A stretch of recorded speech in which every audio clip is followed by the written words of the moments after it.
Well, the inquiry is very significant for the Labour Party. It was focused on Falkirk, but it was clearly a problem with Unite, which went across the whole Labour Party. Ed Miliband, the leader, said exactly that. Then, I believe, Unite came along and interfered with witnesses, and the inquiry was stopped in Falkirk. That meant that the Labour Party, as it were off the hook for looking at what was wrong with Unite's enormous influence in the Labour Party as a whole.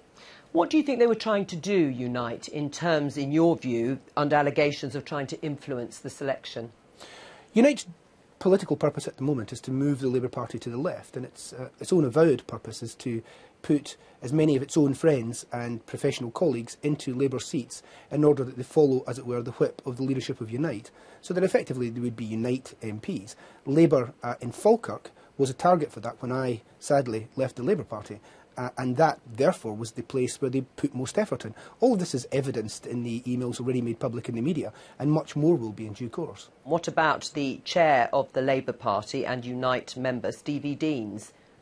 Well, at the moment, of course, Stevie Deans remains chair of the Falkirk Labour Party. It's quite clear that he spent much of his time at his employment in INEOS. Instead of looking for things that he could do to help people hang on to their jobs, he created a battle by stressing the importance of the Labour Party and the local Falkirk selection, where he was trying to help a friend of Len McCluskey's get selected. Now, he sits there as the chair. The Labour Party in Falkirk will meet next Sunday.